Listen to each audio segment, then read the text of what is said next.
আল্লাহ রাব্বুল আলামিন কুরআনুল কারীমের মধ্যে অসংখ্যবার কসম খেয়েছেন। মক্কার মানুষেরা লাত উজ্জার নামে কসম খেত, দেবতার নামে কসম খেত।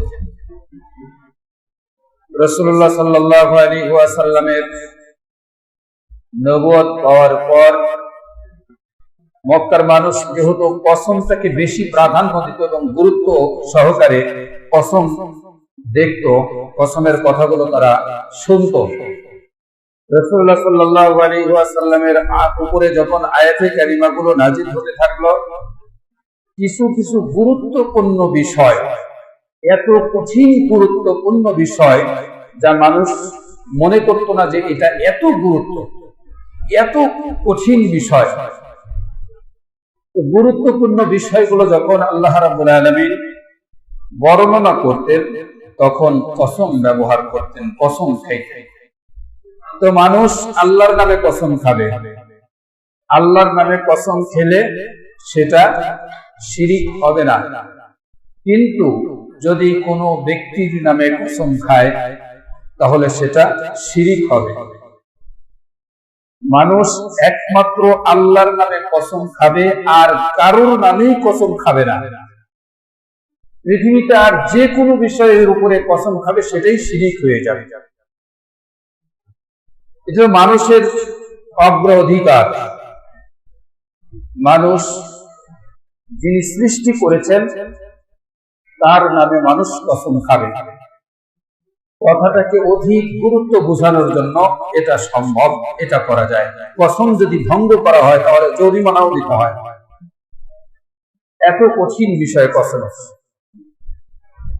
তো ওই সময়কার মানুষ রাসূলুল্লাহ সাল্লাল্লাহু আলাইহি ওয়াসাল্লাম মানুষের কলবের রোগ মুক্ত করার জন্য, মানুষের দৌহিক রোগ না, শিরকিয়াত, মুশরিকিয়াত, মজুসিয়াত এবং তাগুতিয়াত, এগুলো সব কলবের রোগ, আত্মার রোগ। মুরতাদ, নাস্তিক, এগুলো সব আত্মার রোগের সাথে সম্পর্ক। এদের শারীরিক রোগের সাথে কোনো সম্পর্ক নাই। একজন মানুষ রাসূলুল্লাহ সাল্লাল্লাহু আলাইহি ওয়াসাল্লামকে অস্বীকার করবে, তার জন্য শারীরিক চিকিৎসা দেওয়ার কোনো প্রয়োজন হবে না। তার শারীরিক চিকিৎসার কোনো প্রয়োজনও নাই সেখানে। তার আত্মিক চিকিৎসার প্রয়োজন, তার আত্মার চিকিৎসার প্রয়োজন। যদি আত্মার চিকিৎসা কাজে লাগে, অটোমেটিক রাসূলুল্লাহ সাল্লাল্লাহু আলাইহি ওয়াসাল্লামের উপরে ঈমান নিয়ে আসবে। কিন্তু কলব যদি সোজা না হয়, কলব যদি পরিষ্কার না হয়, কলবের রোগ যতক্ষণ পর্যন্ত মুক্ত না হবে, এতক্ষণ পর্যন্ত ওই ব্যক্তি আল্লাহ রাব্বুল আলামিনকেও সৃষ্টিকর্তা সহজভাবে মানতে রাজি হবে না। রাসূলুল্লাহ সাল্লাল্লাহু আলাইহি ওয়াসাল্লাম কিয়ামতের আলোচনা করেছেন। মানুষ মৃত্যুবরণ করবে, আবার পুনরুজ্জীবিত হবে, এই বিষয় নিয়ে আলোচনা করেছেন। সাহাবায়ে কেরাম রাদিয়াল্লাহু তাআলা আনহুম আজমাইন মনোযোগ সহকারে রাসূলুল্লাহ সাল্লাল্লাহু আলাইহি ওয়াসাল্লামের কথাগুলো শ্রবণ করতেছেন। চোখের পানি ঝরঝর করে ছেড়ে যায়, আর কলবের ভিতরে কথাগুলো গেঁথে গেঁথে যায়। আর যাদের কলব নষ্ট, কলব রোগাক্রান্ত, ব্যাধিগ্রস্ত কলব, তারা রাসূলুল্লাহ সাল্লাল্লাহু আলাইহি ওয়াসাল্লামের কথা শুনে শুনে মশকারি করতে থাকে।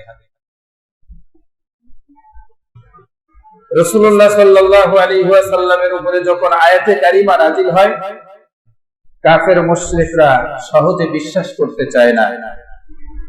আত্মারও যে একটা রোগ আছে, অনেকগুলো রোগ আছে আত্মার, আত্মাটা যে ব্যাধিগ্রস্ত হয়, এটাও মানুষ বিশ্বাস করতে চায় না। আল্লাহ রাব্বুল আলামিন তখন আবার মানুষ পুনরুজ্জীবিত হবে, এটাও বিশ্বাস করতে চায় না। আল্লাহ রাব্বুল আলামিন এই মানুষদেরকে বোঝানোর জন্য কসম ব্যবহার করলেন। লা উকসিমু ইয়াউমাল কিয়ামা, আমি কিয়ামতের দিবসের কসম খেয়ে বলছি। আল্লাহ তাআলা বিশেষ বিশেষ বিষয়ের উপরে কসম খেয়েছেন, কিয়ামতের দিবসের উপরে কসম খেয়েছেন, আবার কত সময় সময়ের উপরে কসম খেয়েছেন।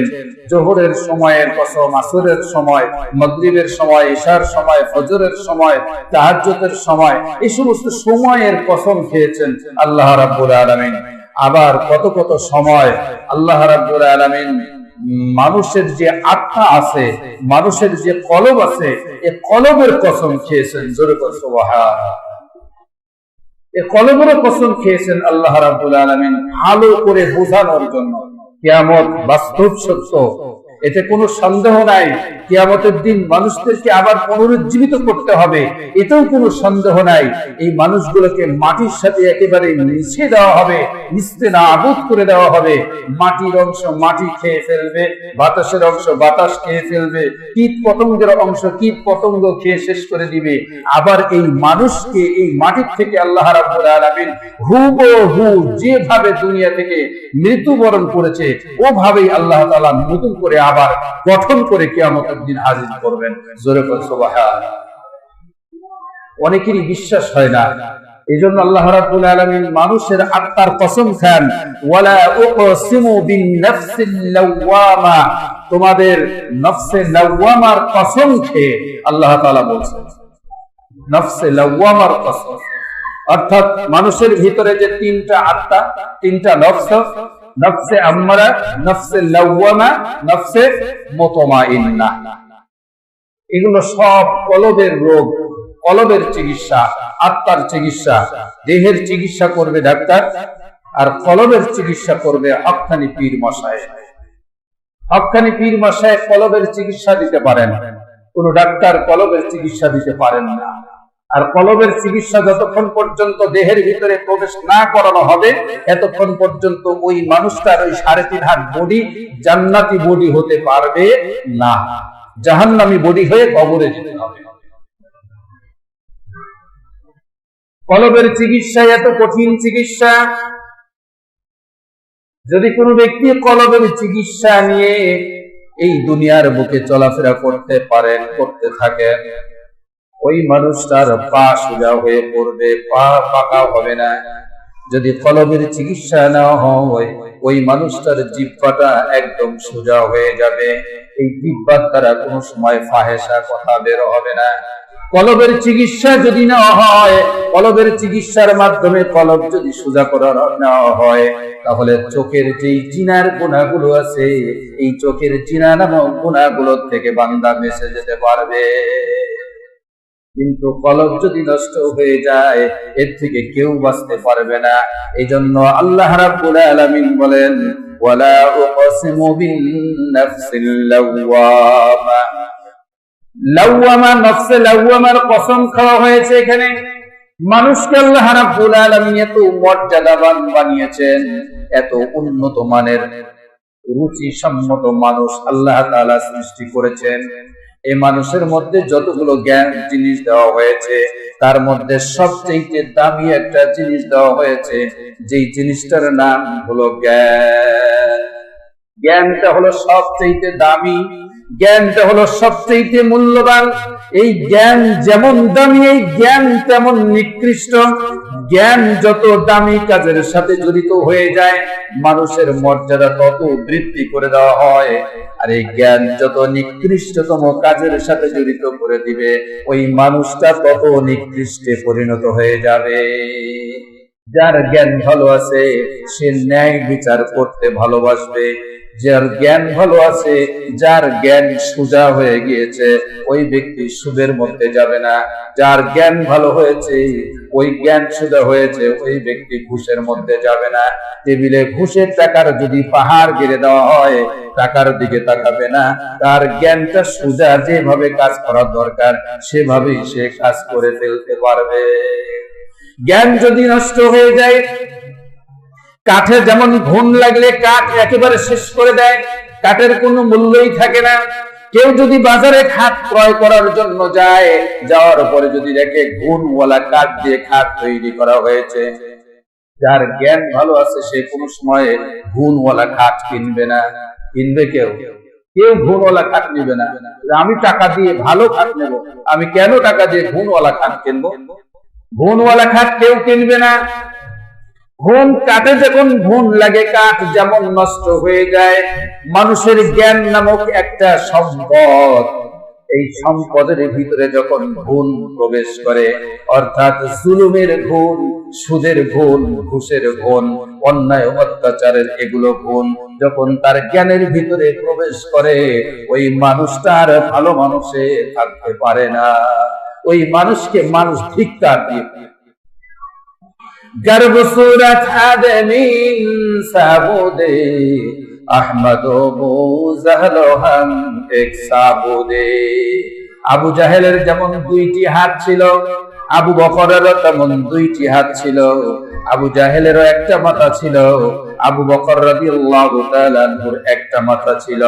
আবু জাহেলের দুইটা চোখ ছিল, আবু বকর রাদিয়াল্লাহু তাআলা আনহুর দুইটা চোখ ছিল। আবু জাহেলেরও দুইটা কান ছিল, আবু বকর রাদিয়াল্লাহু তাআলা আনহুর দুইটা কান ছিল।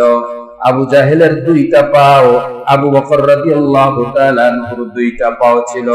আবু বকর রাদিয়াল্লাহু তাআলা আনহু যেই রাস্তা দিয়ে চলাফেরা করতেন, আবু জাহেলও সেই রাস্তায় চলাফেরা করত।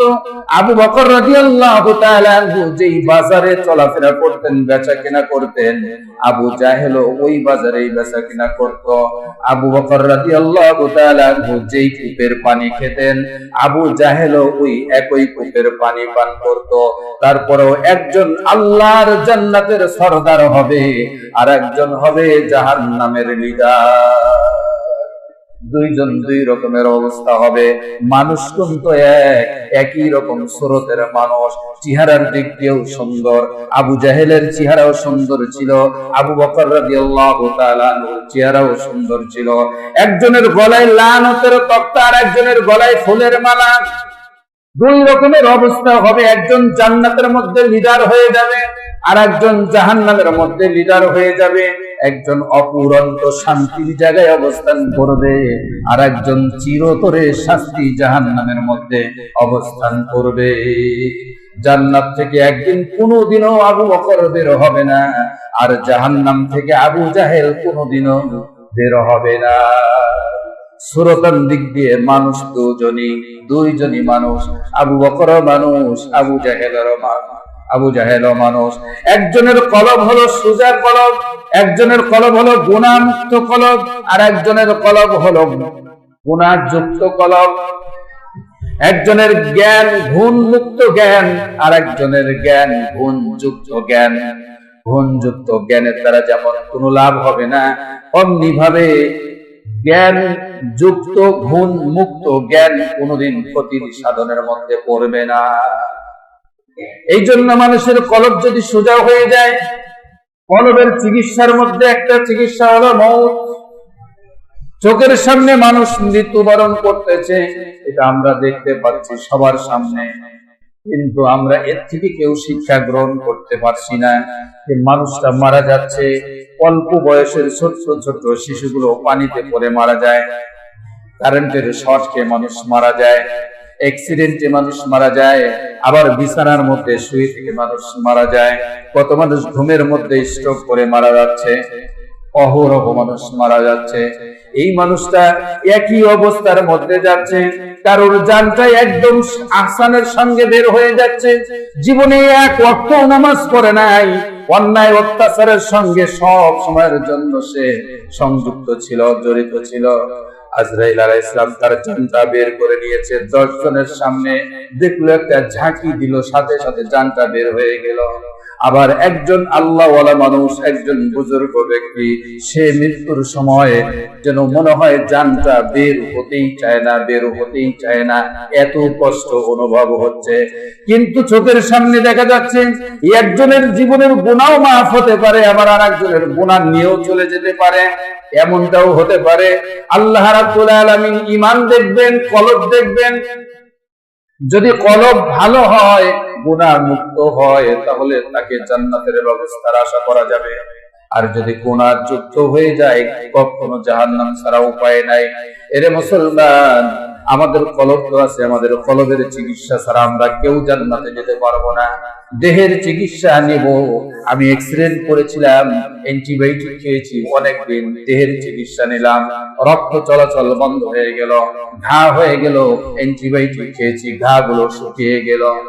আমার কলবের যদি কোনো রোগ হয়, এই কলবের চিকিৎসা যতক্ষণ পর্যন্ত না নেব, এই কলবের চিকিৎসা না নেওয়া পর্যন্ত আমি মানুষই পরিণত হব না। দেহের চিকিৎসা নিলে পরে দেহ সুস্থ হয়, কলবের চিকিৎসা যদি না নেওয়া যায় কলব সুস্থ হয় না।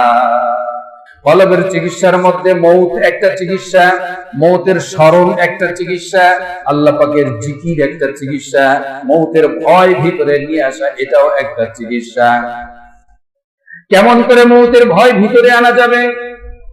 আমরা তো জানি চোখের সামনে মানুষ মারা যাচ্ছে, একটু চিন্তা ফিকির করি ধ্যান ধারণার সাথে, যখন বিছানার মধ্যে আমরা শুয়ে পড়লাম, একটু উপরের দিকে তাকালাম, পিছনের দিকে একটু তাকায় দেখি, ওই যে আমার একজন যুবক বন্ধু ছিল, ওই যুবক বন্ধু তো মৃত্যুবরণ করলো, সে তো মারা গেল।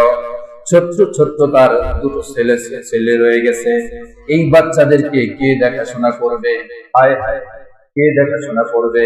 নিজের ভিতরে অনুশোচনা নিয়ে আসা হোক, ওই বাচ্চাদের অভিভাবক এখন কে তাকে দেখাশোনা করবে? আমার বাচ্চাদের দেখাশোনা আমি করতেছি, আমার বড় ভাই আছে, তারাও তো আমার সাথে একটু সম্পৃক্ত রেখেছে, আমিও তাদের সঙ্গে সম্পৃক্ত রাখলাম, কিন্তু আমি যখন মারা যাব, এই যে ছোট্ট বাচ্চা, আমার ছোট্ট ছেলেটা রয়েছে, মেয়েটা রয়েছে, এরা এতিম হয়ে যাবে, কার পার্শ্বে এরা গিয়ে দাঁড়াবে?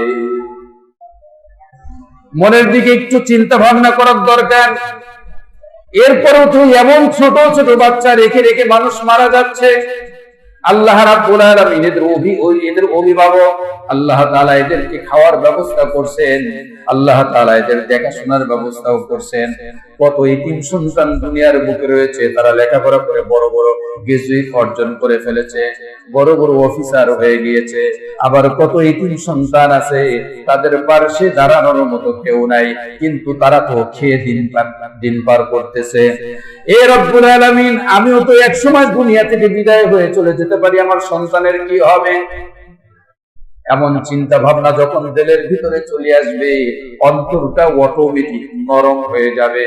দেখবেন এটাও একটা কলবের চিকিৎসা, কলব নরম হয়ে যাবে। যারা বেশি বেশি ঘুষ খায় তাদের মৃত্যুর স্মরণ বেশি বেশি করা দরকার, যারা বেশি বেশি সুদ খায় তাদেরও মৃত্যুর স্মরণটা বেশি বেশি করা দরকার। আবার যারা অন্যায় অত্যাচারের মধ্যে লিপ্ত আছে তাদেরও দরকার। আবার যারা মসজিদে 5 ওয়াক্ত নামাজে জামায়াতের সাথে নামাজ আদায় করছে এদেরও দরকার। এরা একরকম, এদের নামাজিদের এক রকমের চিন্তা ভাবনা হবে, বেনামাজিদের একরকম চিন্তা ভাবনা হবে। নামাজিরা আল্লাহকে যত তাড়াতাড়ি চিনতে পারবে, বেনামাজিরা কিন্তু অত তাড়াতাড়ি আল্লাহকে চিনতে পারবে না। আবার বেনামাজিও যত তাড়াতাড়ি আল্লাহকে চিনতে পারবে, নাস্তিকরা কিন্তু আল্লাহকে কোনোদিন চিনতে পারবে না। আপনারা নাস্তিককে দেখেছেন কি দেখেন নাই তা আমি জানি না, আমি সরজমিনে নাস্তিক দেখেছি। এত বড় নাস্তিক, মসজিদ থেকে নামাজ পড়ে বের হয়ে আসছে, আসার পরে দোকানের সামনে দাঁড়িয়ে ডিক্লার দিতেছে, রাসূলুল্লাহ সাল্লাল্লাহু আলাইহি ওয়াসাল্লাম জীবদ্দশায় হাদিস লেখেন নাই, ওই হাদিস মানা যাবে না। নাউজুবিল্লাহ। রাসূলুল্লাহ সাল্লাল্লাহু আলাইহি ওয়াসাল্লাম জীবদ্দশায় হাদিস লেখেন নাই, ওই হাদিস মানা যাবে না। এর চেয়ে বড় নাস্তিক আর কি হইতে পারে? এর চেয়ে বড় নাস্তিক দুনিয়ায় আর কেউ নেই। সরাসরি রাসূলুল্লাহ সাল্লাল্লাহু আলাইহি ওয়াসাল্লামকে এই কথার দ্বারা রাসূলুল্লাহ সাল্লাল্লাহু আলাইহি ওয়াসাল্লামকে একেবারে অস্বীকার। এই নাস্তিকরা নামাজ পড়ে, ঈদের নামাজও পড়ে, জুমার নামাজও পড়ে, 5 ওয়াক্ত নামাজও পড়ে, আবার আল্লাহর রাসূল সাল্লাল্লাহু আলাইহি ওয়াসাল্লামের হাদিস, সরাসরি হাদিস অস্বীকার করে, সাহাবীদেরকে অস্বীকার করে। এই নামাজের কোনো মূল্য নাই, তার কলবের চিকিৎসা হয় নাই। কলব যদি পরিষ্কার হতো তার জবান দ্বারা এমন কথা বের হতো না। এই জন্য যাদের কলবটা ভালো ওদের আমলটাও ভালো। একটু চিন্তা করলে দেখা যায় ছোট্ট ছোট্ট বাচ্চা রেখে যখন বাবা মা মারা যায়, এই সন্তানদেরকে যখন খাটিয়ার উপর করে তুলে নিয়ে এই মানুষটাকে খাটিয়ার উপরে তুলে নিয়ে যখন কবরের দিকে রওনা করা হয়, বাচ্চার চোখেও পানি, মেয়ের চোখেও পানি, আত্মীয় স্বজনের চোখেও কিন্তু পানি কেউ ধরে রাখতে পারে না। এত ব্যথিত অবস্থা। এই অবস্থায় এই সন্তানগুলো দুনিয়ার বুকে থেকে যাবে। কিছু দায়িত্ব দেওয়া হবে কলম পরিষ্কার ওয়ালাদের হাতে, এই সন্তান ইতিম পালন করতে হবে। ওয়াহাফিজুল লিসান ওয়া মুতঈল জিয়ান ওয়া মুকসিল উরিয়ান, ইতিমদের সম্পদ যারা রক্ষা করবে আল্লাহ রাব্বুল আলামিন তাদের জন্য জান্নাতের ফয়সালা করে দিবেন। আর যে ইতিমগুলোর সম্পদ রক্ষা করবে না, হেফাজত করবে না, ওদের জান্নাতের দরজায় তালা লেগে যাবে। রাসূলুল্লাহ সাল্লাল্লাহু আলাইহি ওয়াসাল্লাম বলেছেন, পাঁচটি আমল যেই ব্যক্তি করবে, পাঁচটি কাজ যেই ব্যক্তি করবে, তার জন্য জান্নাত সুসজ্জিত করে রাখা হয়েছে। এক নম্বর হলো তালিল কুরআন, দুই নম্বরে ওয়াহাফিজুল লিসান, কোরআনের তেলাওয়াতকারী এবং জবানের হেফাজতকারী, আর ওয়ামুতঈল জিয়ান ওয়া মুকসিল উরিয়ান, যেই ব্যক্তি ওয়ামুকসিল উরিয়ান ওয়ামান সাল্লা আলা হাবিবির রহমান, যারা এতিমের সম্পদ রক্ষা করবে এবং যারা বস্ত্রহীনদেরকে বস্ত্র প্রদান করবে এবং রাসূলুল্লাহ সাল্লাল্লাহু আলাইহি ওয়াসাল্লামের উপরে দুরূদ পাঠ করবে, এই পাঁচ শ্রেণীর মানুষের জন্য জান্নাত সাজানো আছে। আমাদের কলব নষ্টের কারণে আমরা দেখতে পাই না, কিছুই খুঁজেও পাই না। কেউ অভাবগ্রস্ত মানুষ, তাদের সাথেও আমাদের পরিচয় থাকে না। কারা বস্ত্রহীন, তাদের সাথেও আমাদের পরিচয় থাকে না। আর রাসূলুল্লাহ সাল্লাল্লাহু আলাইহি ওয়াসাল্লামের উপরে দরুদ পাঠ করতে হবে, আমাদের জবান দিয়ে দরুদও বের হয় না, জিকির তো বেরই হয় না। সারাটা দিন চলে যায়, ফজর থেকে শুরু হয় নামাজ, বাদ দিয়ে ঘুম থেকে ওঠা হলো, এরপরে সারাটা দিন চলে গেল। এমন কপাল পুরা সুবহানাল্লাহ, আলহামদুলিল্লাহ, আল্লাহু আকবার, লা ইলাহা ইল্লাল্লাহ জবান দিয়ে একটা বার বের হয় না। সারাটা দিন চলে যায়। কত মানুষ পাঁচ ওয়াক্ত নামাজ আমরা জামাতের সাথে আদায় করি, তারপরেও আমাদের জবান দিয়ে বাড়িতে যাওয়ার সময়ও যদি আমরা সুবহানাল্লাহ, আলহামদুলিল্লাহ, আল্লাহু আকবার, লা ইলাহা ইল্লাল্লাহ, সুবহানাল্লাহি ওয়া বিহামদিহি, সুবহানাল্লাহিল আযীম, এই তাসবিহ গুলো পাঠ করতে করতে যাই, আবার যদি আসার সময় তাসবিহ গুলো পাঠ করতে করতে আসি, কিয়ামতের ময়দানে আমার আশেপাশে যত পশু পাখি থাকবে এবং রাস্তার পাশে ফেরেশতারা দাঁড়ানো থাকবে, এই পশু পাখি জমিন সহ ফেরেশতারা আমার পক্ষে সাক্ষী দিয়ে দিবে, আমার পক্ষে সুপারিশ করে ফেলবে। আল্লাহ, আপনার ওই বান্দা মসজিদে আসছে তাও জিকির করছে, মসজিদে বসছে তাও জিকির করছে, আবার মসজিদ থেকে বাড়িতে গেছে তাও জিকির করছে, বাড়ি থেকে দোকানে গেছে জিকির করছে, আবার দোকান থেকে বাড়িতে আসছে তাও জিকির করছে। আমরা সাক্ষী, আল্লাহ তুমি তোমার এই বান্দাকে মাফ করে দাও। আল্লাহ মাফ করে দিবেন। কিন্তু কপাল পুড়ে গেছে আমাদের, আমরা কৃপণের দরজায় পৌঁছে গিয়েছি, এত কৃপণ হয়ে গিয়েছি, যিনি সৃষ্টি করেছেন তার নামটা পর্যন্ত নিতে আমরা কৃপণতা করি। আল্লাহ সৃষ্টি করেছেন আর আমরা আল্লাহর নামটা নেব, এতেও আমরা কৃপণতা করে বসি। আমাদের কলবের রোগ, এই রোগের কারণে এই সব কিছু হচ্ছে। আমরা আমাদের যে কলবের রোগ আছে, এই কলবের চিকিৎসা নেওয়ার জন্য আমাদের মনটাকে আমরা একটু পরিবর্তন করি। আল্লাহ তাআলা তৌফিক দান করুন। সবাই বলি আমিন। যারা সুন্নাত করেনি